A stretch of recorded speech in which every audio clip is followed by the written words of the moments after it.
J'ai fabriqué un robot chien qui tient dans la poche et je vous montre comment. Des projets de robots à 4 pattes, il y en a beaucoup. Des grands à plusieurs milliers d'euros, des petits en open source, des bizarres.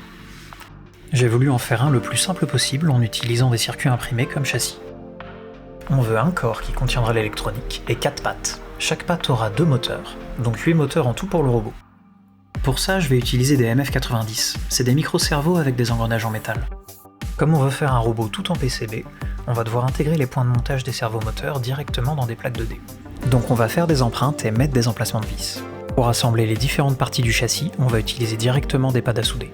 J'ai aussi envie d'utiliser les pattes pour faire passer une partie du câblage, ce sera plus propre. Comme microcontrôleur, je vais utiliser un ESP Mini. Il est relativement puissant et le Wi-Fi intégré nous sera utile pour télécommander le robot. Côté électronique, on aura donc 8 cerveaux moteurs. Plutôt que de les relier directement à l'ESP, on va utiliser un contrôleur I2C. Ça nous facilitera le développement et ça utilisera moins d'entrées-sorties. Ce sera le PCA 9685. C'est le même que celui utilisé dans ce genre de module. Il permet de contrôler jusqu'à 16 cerveaux. On passe à la modélisation 3D. J'ai récupéré le modèle des micro-cerveaux et je viens construire autour les plaques des pattes. J'essaye d'utiliser un maximum de symétrie pour garder la conception la plus simple possible. Maintenant j'ajoute le corps, c'est le seul PCB qui aura un assemblage de composants, donc il faut que je prévoie suffisamment d'espace entre les moteurs pour les connecteurs et le SP. Et voilà, on a notre 3D. J'exporte les empreintes en DXF et je les importe sur EasyEDA pour placer les composants et faire le circuit.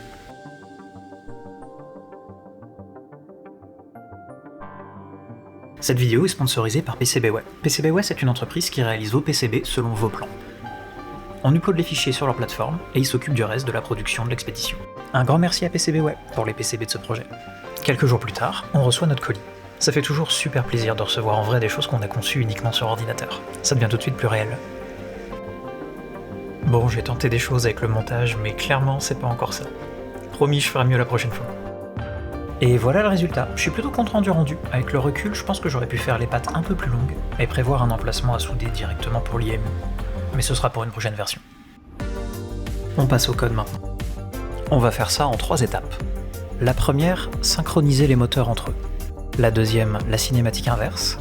La troisième, les séries de mouvements qu'on veut voir. On aura aussi besoin d'une interface pour débugger tout ça. Chaque moteur va recevoir des instructions, des angles auxquels il doit se rendre. Mais nous, ce qu'on veut, c'est que les moteurs de chaque patte atteignent leur objectif au même moment, même s'ils n'ont pas le même nombre de degrés à parcourir. Pour faire ça, à chaque changement de position, on va comparer l'angle de départ de nos moteurs et leur angle d'arrivée, et calculer la vitesse en fonction du nombre de degrés à parcourir.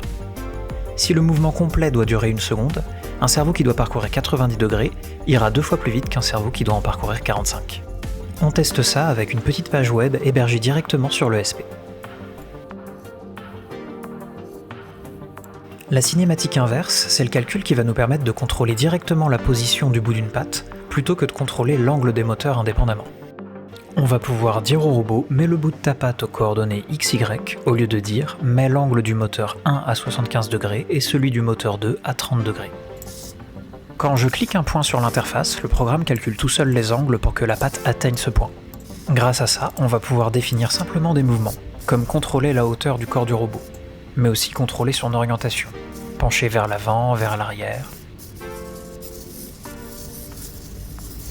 Maintenant, on s'attaque au plus difficile, la séquence de marche. J'avais prévu de vous faire un timelapse, mais même en accéléré, c'est assez long à regarder. À la place, je vous propose une compilation des chutes les plus dramatiques du robot.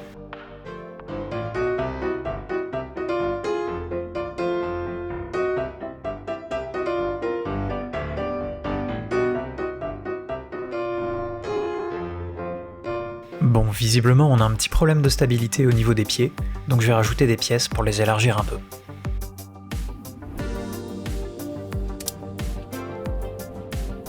J'avais prévu des trous dans les PCB des pattes pour ce genre de cas, donc l'assemblage pose pas trop de soucis.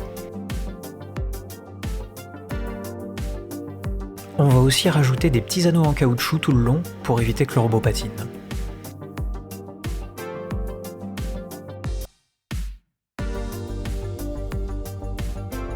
Voilà, on peut reprendre les tests de marche. C'est pas encore parfait, mais on voit déjà que ça aide beaucoup.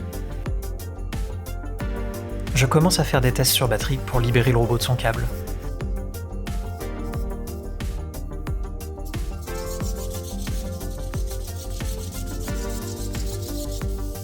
J'étais pas sûr de réussir à le faire tourner sur lui-même sans troisième axe au niveau des épaules, mais il s'en sort assez bien.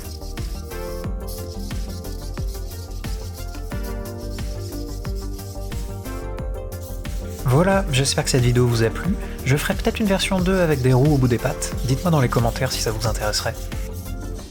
En attendant, merci d'avoir regardé et n'hésitez pas à vous abonner pour voir les futurs projets.